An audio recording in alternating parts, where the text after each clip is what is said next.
ब्रह्मचर्य का सीधा सा अर्थ है कि आपकी जीवनचर्या ब्रह्म की तरह हो जाती है। अब इंसान का आचरण ब्रह्म के केंद्र से संचालित होने लगता है तो उस मनुष्य को ब्रह्मचारी कहा जाता है।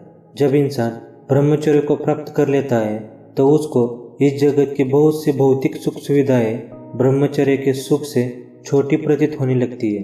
ब्रह्मचारी एक वृक्ष की तरह होते हैं जिसमें सहनशीलता की कोई सीमा नहीं होती। ब्रह्मचारी इंसान को बिना किसी स्वार्थ के एक खुशहाल जीवन जीने का रास्ता दिखाई देता है। ब्रह्मचारी हमेशा निष्काम भाव से जीता है, इसलिए जिसके जीवन में कोई इच्छा न बची हो उसे ही ब्रह्मचारी कहते हैं। वैसे तो ब्रह्मचर्य से कोई नुकसान नहीं होते, लेकिन इतना ज़रूर है कि जो इंसान रिश्तों के डोर में बंधा हो और धीरे धीरे रिश्तों के डोर से मुक्त होने लगता है और उसके मन में संग्रह करने की लालसा निर्जीवित होने लगती है। इसी के कारण ही वो अपने सगे संबंधी के अनुरूप में अपना जीवन बिता पाए। ब्रह्मचर्य में भौतिक सुख की ज़रूरतें सीमित हो जाती है। ब्रह्मचर्य में उतरने से मनुष्य के अंदर प्रचंड शक्ति का उद्यम निर्माण होता है कि मनुष्य अपने इंद्रियों का राजा हो जाता है। ब्रह्मचर्य की शक्ति से मनुष्य के मन में इतनी संकल्प शक्ति पैदा होती है कि मनुष्य इस संकल्प शक्ति से ब्रह्मांड में विवरण कर सकता है और वो पंचभूत का महान ज्ञानी बन सकता है। ब्रह्मचर्य में मुख्य बात यह है कि मन और इंद्रियों को उचित दिशा में ले जाना। ब्रह्मचर्य बड़ा गुण है, वह ऐसा गुण है कि जिससे इंसान को मदद मिलती है और जीवन में सब प्रकार के खतरों से सहायता मिलती है। ब्रह्मचर्य आध्यात्मिक जीवन का आधार है। आज जो आध्यात्मिक जीवन गिर गया है उसकी स्थापना करनी है, उसमें ब्रह्मचर्य एक बहुत बड़ा विचार है। दोस्तों, अपने जीवन का एक क्षण भी व्यर्थ न गवाओ। खुद को किसी काम में व्यस्त रहने की आदत डालो, क्योंकि खाली दिमाग शैतान का घर है।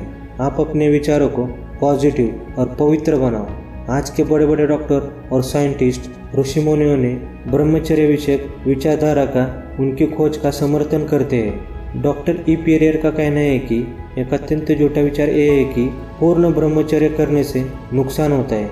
किसी भी इंसान का शरीर, मन और बुद्धि का ख्याल रखना अच्छी बात है।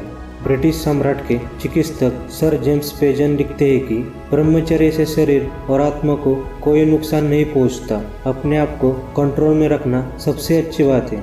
जैसे कि ब्रह्मचारी इंसान हर किसी महिला को काम भरी निगाहों से नहीं देखता। कुल मिलाकर ब्रह्मचर्य का अर्थ है कि सत्य जान लेना। इस प्रकार अब आप समझ गए होंगे कि ब्रह्मचर्य क्या है। वैसे तो ब्रह्मचर्य का पालन करने के लिए कोई विशेष नियम नहीं होते, क्योंकि ब्रह्मचर्य कोई शारीरिक क्रिया नहीं है जिसे आप कर सके। लेकिन यदि आप ब्रह्मचर्य को उपलब्ध होना चाहते हैं तो आप ध्यान में बैठना शुरू करें। जैसे जैसे आपका ध्यान गहरा होता जाएगा वैसे वैसे आपका अपनी इंद्रियों में कंट्रोल होता जाएगा और आप धीरे धीरे ब्रह्मचर्य को उपलब्ध होते जाएंगे। इसलिए आपको ध्यान नियमित करना होगा। ध्यान में गहरा उतरने के लिए आप कुछ नियम जरूर अपना सकते हैं, जैसे कि आप अपने आहार को सही करें, दूसरों की निंदा करने से बचें, दिन में कुछ समय मौन रहे, गलत लोगों की संगत से दूर रहे, भगवान पर पूरा भरोसा रखें। आप जिस भी अवस्था में हैं सिर्फ ध्यान शुरू कीजिए। ब्रह्मचर्य के लिए किसी अवस्था का होना मायने नहीं रखता, इसलिए आप जीवन में किसी भी स्थिति में रहकर ब्रह्मचर्य को उपलब्ध हो सकते हैं। ब्रह्मचर्य एक उच्च कोटि अवस्था है जिसे प्रत्येक इंसान को अपने जीवन में जरूर अपनाना चाहिए और मुझे आशा है कि आपको ब्रह्मचर्य क्या है सही से समझ में आया होगा।